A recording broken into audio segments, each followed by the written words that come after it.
O Talmud, o Tratado de Megillah, que conta a história de Purim, ele relata que após o milagre de Purim, a Esther pediu ao Sanhedrin, ao Supremo Tribunal Judaico, Katvuni ledorot, escrevam a minha história para todas as gerações.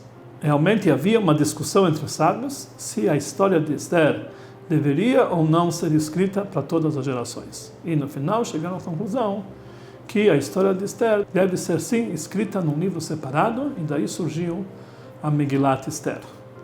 O Tanakh, a Bíblia judaica, é composta de 24 livros sagrados, sendo 5 de Torá, vários livros do Nach, que são os profetas, e outros que são Ketuvim, que são as escrituras.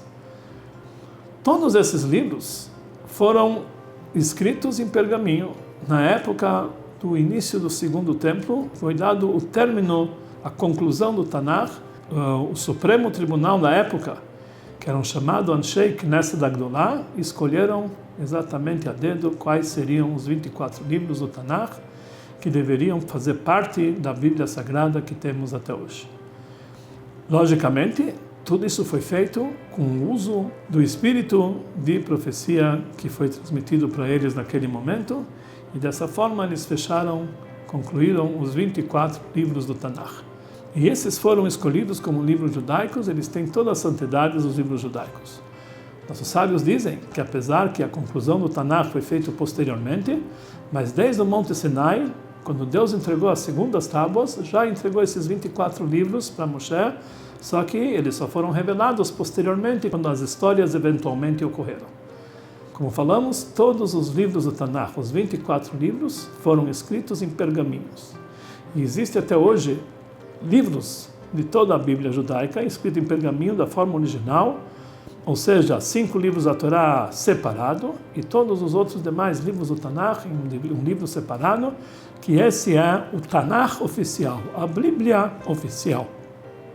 E entre eles encontramos a Megillat Esther. No entanto, não existe uma obrigação específica, nem pela Torá, nem por ordem rabínica, de ler esses livros do Tanakh em qualquer época do ano. Somente o livro da Torá, os 5 livros da Torá, foi instituído por Moshe Rabbeinu, que deve ser lido a mando de Deus, que devem ser lidos todos semanalmente. Por isso, somente a Torá é escrita em pergaminho separado. No entanto, o Megillat Esther, como os sábios daquela geração decretaram que anualmente no dia de Purim a Megillah deve ser lida, então ela também deve ser lida da sua forma original em pergaminho. Os demais livros não tem uma data ou um momento que foram instituídos para ser lidos. Tinha uma certa época, no Segundo Templo, que a Torá foi proibida de ser lida nas sinagogas pelo Império Greco-Sírio que dominava a terra de Israel. Eles trouxeram vários decretos contra a religião judaica. Naquele momento, os sábios eles instituíram que cada Shabat, ao invés de ler a leitura na Torá, eles deveriam ler a leitura dos profetas em assuntos semelhantes àqueles que constam na Torá, porém não em pergaminhos, para que isso não viesse a despertar a fúria do inimigo.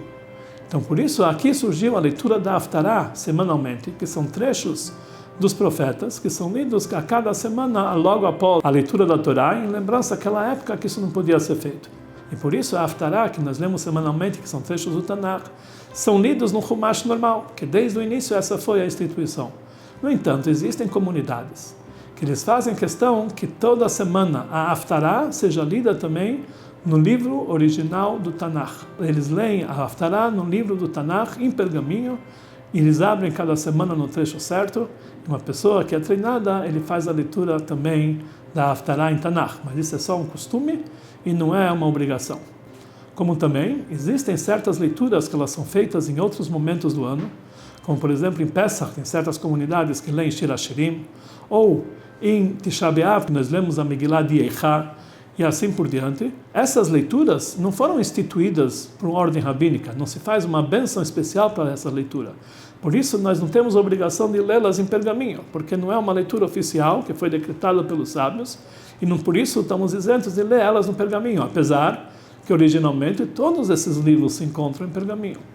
A única exceção, além da Torá, é Megillat Esther, que já que Esther foi instituído pelos sábios a leitura, e por isso fazemos uma bênção antes da leitura e uma bênção posterior, por isso devemos ler conforme a ordem rabínica de ler no livro original, a Megillah escrita em pergaminho. No entanto, a Megillah faz parte de um grande livro, de todo o Tanakh, mas nas leis de Purim consta claramente que a Megillah deve ser lida de uma forma separada de todo o Tanakh, não pode fazer parte do mesmo livro. Se a pessoa lê a Megillah dentro do livro de Tanakh, mesmo que escrito em pergaminho, não cumpriu a obrigação. Só se ela tiver uma diferença, for mais larga ou mais curta, porque ela tem que ser algo destacado. Por quê? Porque a Megillah, ela é uma mitzvah específica para essa data, não parte de uma grande leitura, uma parte específica para essa data. Por isso nossos sábios instituíram que ela deve ser lida justamente de uma forma separada e destacada de todo o Tanakh. Há mais um motivo para isso. Megillah quer dizer um pergaminho solto. O livro é chamado de Sefer. Megillah é um pergaminho solto. Então a Megillah deve ser algo como um pergaminho solto, como uma carta. Igeret é chamado uma carta. Por esse motivo, quando nós lemos a Megillah, nós dobramos ela em 3 para fazer ela uma forma de carta, para mostrar que ela não é um livro completo. Por isso, nós não podemos ler a Megillah como parte de todo o Tanakh. Aqui nós entendemos realmente que a maneira de cumprir a mitzvah tem que ser da maneira original, como nossos sábios ordenaram, e realmente quando a pessoa deixa de cumprir ela da forma original, ele simplesmente deixou de fazer a maior mitzvah. A leitura da Megillah consta nos livros sagrados que no futuro todos os livros dos profetas serão abolidos, mas a leitura da Megillah ficará para sempre, porque os profetas são grandes, são revelações divinas. E como no futuro vamos ter uma revelação muito intensa, todas elas vão ser obscurecidas. Vai ser como uma vela na luz do sol. Mas o milagre da Megillah é muito mais profundo, que até mesmo no futuro, na era messiânica, vai ser considerado um grande milagre. Por esse motivo, a Megillah é uma leitura eterna. E pelo mérito de cumprir a leitura da Megillah, as mitzvot da Megillah, nós vamos merecer as redenções de Purim, como aconteceu na primeira vez, como diz o famoso sábio Arizal, que através da leitura da Megillah volta a acontecer todo o milagre de Purim, e aí podemos receber novamente todas as bênçãos divinas e a sorte do mês de Purim nos acompanhando durante todos os dias do ano.